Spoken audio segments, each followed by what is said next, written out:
Hello बच्चों, आज का हमारा टॉपिक है राजा के कार्य। राजा के कार्य ये आपके सिलेबस के राजतंत्र के अंतर्गत आता है। तो चलिए आज की क्लास हम लोग शुरू करते हैं। सबसे पहले हम लोग ये जान लेते हैं कि ये राजतंत्र कहते किसे हैं।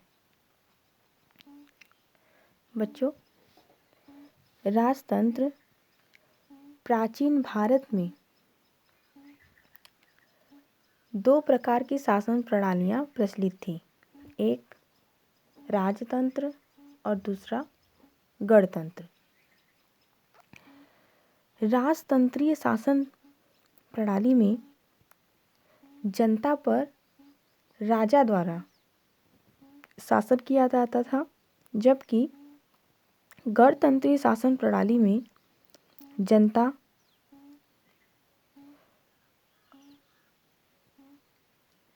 अपने में से ही या अपने लोगों के बीच से ही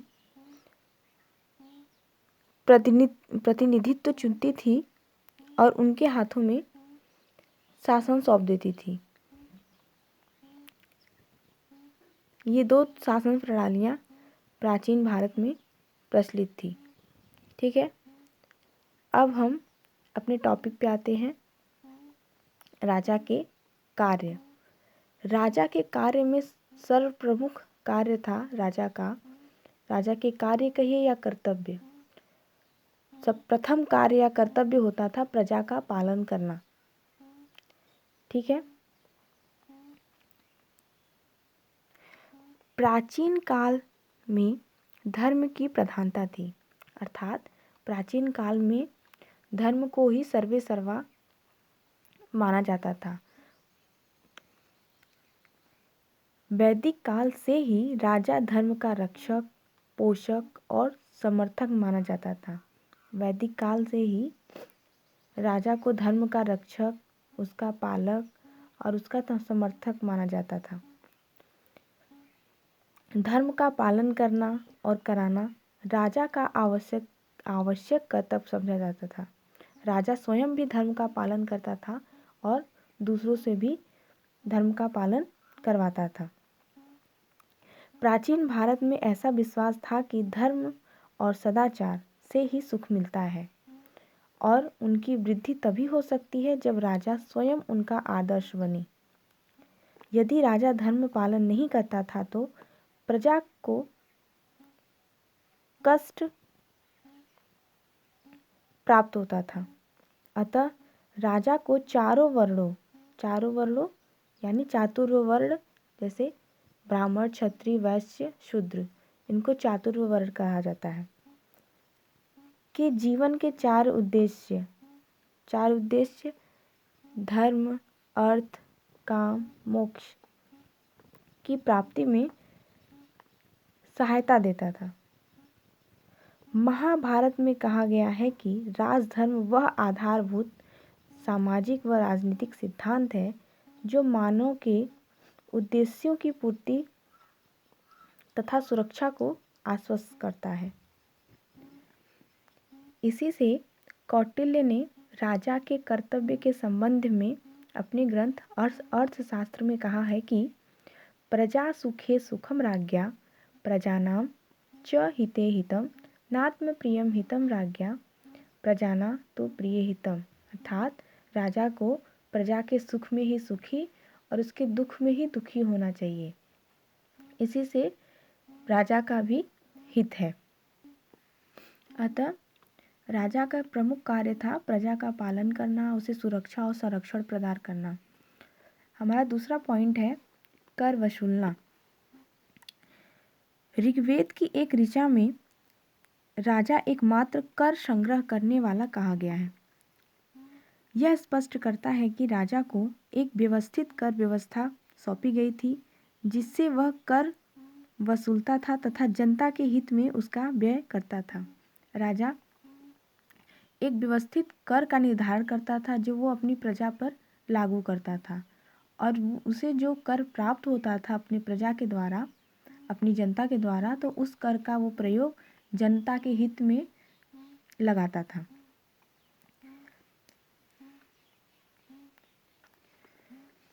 चलिए अब हम आगे बढ़ते हैं और हमारा तीसरा पॉइंट है शासन का कर्तव्य। शासन के कर्तव्य के अंतर्गत राजा प्रजा पर शासन करने के लिए नीति निर्धारित करता था, मतलब नियम कानून बनाता था। वह अधिकारियों की नियुक्ति करता तथा प्रशासनिक समस्याओं का निर्णय भी राजा का कार्य होता था। वह प्रशासनिक अधिकारियों की नियुक्ति करता था तथा प्रशासनिक समस्याओं का निर्णय भी राजा ही लेता था। इसलिए राजा का अधिकांशतः समय राज्य अधिकारियों से मिलने में व्यतीत होता था। वह राज्य अधिकारियों से मिलता था और समस्याओं को सुनता था और उस समस्याओं का समाधान करता था और अपना अंतिम निर्णय लेता था। ठीक है, अब हमारा नेक्स्ट पॉइंट आएगा न्याय का कर्तव्य। न्याय के कर्तव्य के अंतर्गत राजा राज्य का प्रधान न्यायाधीश होता था। राज्य का जो प्रधान न्यायाधीश होता था, जिसका अंतिम निर्णय माना जाता था, वो राजा होता था। जब कभी झगड़ों का निपटारा न्यायाधीश नहीं कर पाता था, राजा के द्वारा नियुक्त जो न्यायाधीश होते थे, अगर वो झगड़ों का निपटारा या समाधान नहीं कर पाते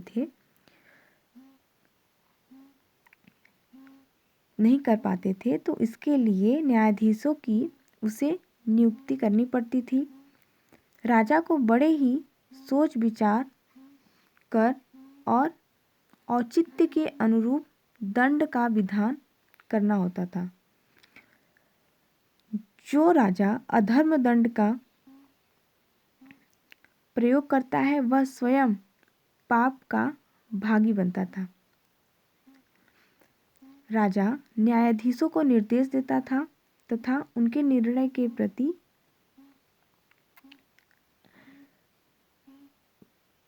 जागरूक रहता था। राजा के एक अन्य कार्य में सैनिक कार्य भी आता था। सैनिक कार्य में राजा सैनिकों की नियुक्ति करता था और समय समय पर वह निरीक्षण कार्य भी करता रहता था। राजा के दैनिक कार्यों में सेना का निरीक्षण करना भी एक कार्य था। इसीलिए कौटिल्य ने इसे सर्वोच्च सेनापति कहा है। कौटिल्य ने राजा को सर्वोच्च सेनापति कहा है। राजा ही युद्ध की लूटी हुई सामग्रियों का बंटवारा करता था। मतलब युद्ध में लड़ने के बाद, युद्ध के बाद जो भी सामग्रियां प्राप्त होती थी उसका बंटवारा राजा करता था। चलिए अभी तक हम लोगों ने राजा के कार्य में जो प्रमुख कार्य थे वो प्रजा पालन करना, कर वसूलना, शासन का कर्तव्य भी था, न्याय का भी कर्तव्य था, सैनिक कार्य था। अब इन कार्यों के अतिरिक्त राजा के और भी अन्य कार्य थे, उनको हम राजा के अन्य कार्य के अंतर्गत समझेंगे। राजा के अन्य कार्यों में कुछ धर्मशास्त्रकारों ने राजा के अन्य अनेक कार्यों का भी उल्लेख किया है। जैसे अपने प्रति राजा के का स्वयं के प्रति भी कुछ कार्य थे, कर्तव्य थे, तथा शत्रुओं के प्रति, मित्र के प्रति, मंदिरों के प्रति, पशुओं के प्रति, सन्यासियों के प्रति, स्त्रियों के प्रति, तीर्थों के प्रति, रानी और राजकुमारों के प्रति आदि। इनमें असहाय और विधवाओं के प्रति भी राजा के कुछ कर्तव्य या कार्य होते थे। इस प्रकार राजा अपने संपूर्ण कार्य के लिए धर्म के प्रति उत्तरदायी होता था। अतः वह सभी कार्य औचित्य के आधार पर करता था। ठीक है बच्चों, उम्मीद करते हैं कि आपको ये टॉपिक राजा के कार्य या कर्तव्य क्लियर हो गए होंगे। ये आप लोग के एग्ज़ाम में राजा के कार्य या राजा के कर्तव्य करके क्वेश्चन आता है। क्वेश्चन ऐसे भी आ सकता है कि प्राचीन भारत में राजा के कर्तव्यों की विवेचना कीजिए या प्राचीन भारत में राजा के कार्यों की विवेचना कीजिए। ओके बच्चों।